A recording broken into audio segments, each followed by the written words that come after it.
देखिए समांतर श्रेणी आप लोगों को बताई मैंने, किस प्रकार की संख्याओं की सूची को हम समांतर श्रेणी कहते हैं। इसमें प्रथम पद को जैसा आपको बताया कि ए से दर्शाते हैं और सार्वअंतर को, जो समान अंतर होता है प्रत्येक पदों के बीच का, उसको डी से दर्शाते हैं। अब हम है कि समांतर श्रेणी का एनवा पद किस तरह से निकालेंगे। समांतर श्रेणी के एनवें पद को हम ए एन से दर्शाते हैं। किससे दर्शाते हैं? ए एन से। ए एन से दर्शाते हैं। वो किस तरह से निकालेंगे, इसका हमारे पास सूत्र है, मगर ये सूत्र आया कैसे, ये अगर आप लोग समझ जाएंगे तो जो है आपको सूत्र को रटने की ज़रूरत नहीं पड़ेगी और आपका जो कंसेप्ट है वो ज़्यादा अच्छी तरह से क्लियर होगा। किस तरह से ये सूत्र हमें प्राप्त हुआ ये समझिए। यहाँ पे देखिए, जैसे हमने बताया कि किसी भी समांतर श्रेणी का प्रथम पद जो होता है, प्रथम पद ए है ना, और उसके बाद का पद कैसे प्राप्त होगा हमें, ठीक है। दूसरा पद कैसे प्राप्त होगा, है ना। सार्वंतर, पहले प्रथम पद भी लिख लेते, सार्वंतर क्या है, सार्वंतर डी है, ठीक है। इसमें लिख देते हैं माना किसी समांतर श्रेणी का प्रथम पद और सार्वअंतर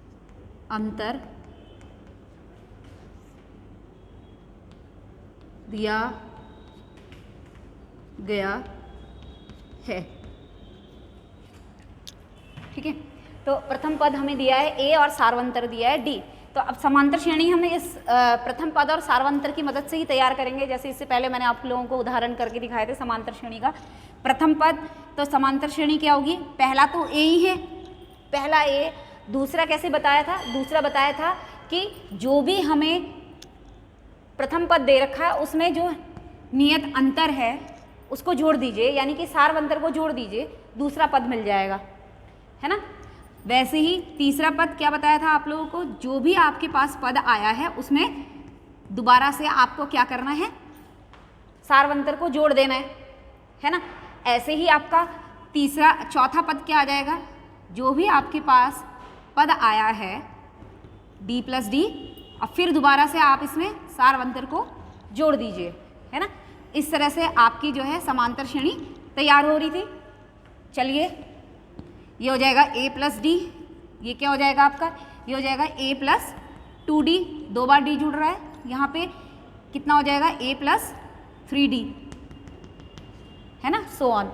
तो ये आपको समझ में आ रहा होगा कि किस तरह से हमने समांतर श्रेणी के प्रथम पद और सार्वअंतर से दिए हुए प्रथम पद और सार्वअंतर की मदद से समांतर श्रेणी तैयार की है ना।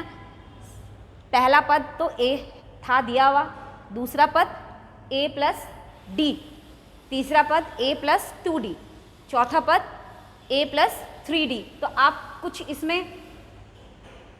एक रूपता आपको दिख रही है, यहाँ पे दूसरे पद में d के आगे कितना गुणा है, 1 गुणा है ना। तीसरा, जब हमें तीसरा निकालना था तो 3 से जितना क्रम का पद निकालना उससे एक कम संख्या जो है इसमें गुणा हो रही है ना। a तो a ही है, a तो हर बार वही है, ठीक है। d भी जुड़ रहा है, मगर d के साथ गुणा में क्या है, गुणा में जो भी क्रम का हम पद निकाल रहे हैं उससे एक कम संख्या गुणा हो रही है। यहाँ पे देखिए, हमने तीसरा पद निकालने के लिए d से क्या गुणा हुआ, 2 गुणा हुआ। चौथा पद निकालने के लिए d से क्या गुणा हुआ, 3 गुणा हुआ, है ना। ऐसे ही मान लीजिए मुझे छठा पद निकालना है, a6 निकालना है, तो इसका मतलब कि a प्लस डी से हम क्या गुणा करेंगे, 5 गुणा करेंगे।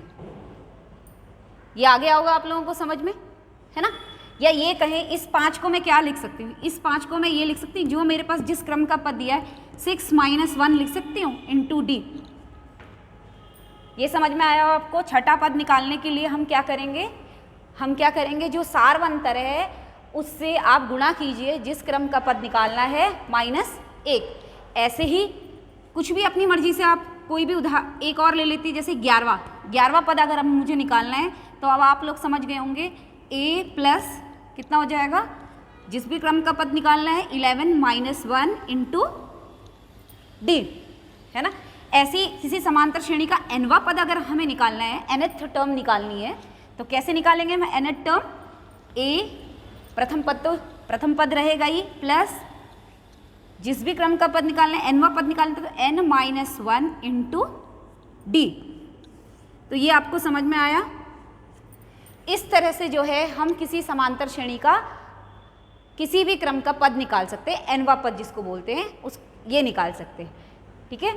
इसी को समांतर श्रेणी की इस an को, इसी लास्ट टर्म nth पद को हम लोग tn से भी दर्शाते हैं। tn कहीं पे आपने देखा हो tn भी लिखा होता है। tn बराबर यही है a plus n-1 into D, ठीक है।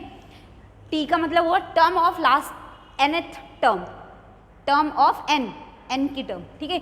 इसी को हम l से भी दर्शाते हैं, l से। ये आप याद रखेंगे। 3 तरीके हैं इसको डिनोट करने के। अंतिम nth पद को क्या है, एक तो an से दर्शाते हैं, एक tn से और एक l से। इसमें ये समझ में आ गया होगा आपको कि किस तरह से हमने जो है समांतर श्रेणी का nवां पद निकाला, किस तरह से।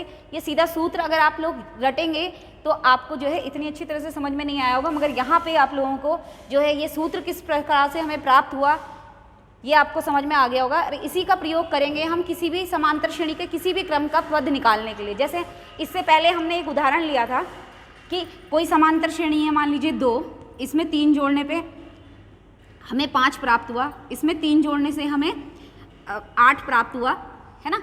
इस तरह से मान लीजिए इसका मुझे निकालना है कि इसका 13वां पद क्या होगा, इसका 13वां पद निकालना है। 13वां पद यानी कि n का मान निकालना है। n बराबर हमें दे रखा है 13 दे रखा है।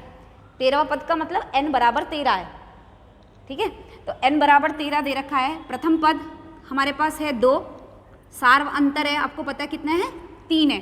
और याद रखेंगे आप लोग सार्वअंतर कैसे निकलता है, जो भी दूसरा पद है उसमें से प्रथम पद को घटाइए, सार्वअंतर आपको मिलेगा 5 - 2। याद रखना हमेशा दूसरे में से ही पहला घटाना है, तभी सार्वअंतर प्राप्त होगा। ये हो जाएगा आपका 3, है ना। तो an हो जाएगा आपका, an आपके पास सूत्र a plus n-1 into D. तो यानी कि a कौन सा पद निकालना है, 13, a 13 इज इक्वल टू हो जाएगा आपका a कितना है, a है आपका 2 प्लस 13 - 1 इंटू डी, डी कितना है 3। ये हो जाएगा आपका 2 प्लस 12 इंटू 3, है ना। ये हो जाएगा आपका 2 प्लस 12 × 36, ये हो जाएगा आपका 38, ठीक है। इसका मतलब समांतर श्रेणी का 13वां पद क्या है, 38 है। इस तरह से आप लोग जो है इससे संबंधित सवालों को कर लेंगे और ये आशा आप लोगों को समझ में आ गया होगा। धन्यवाद।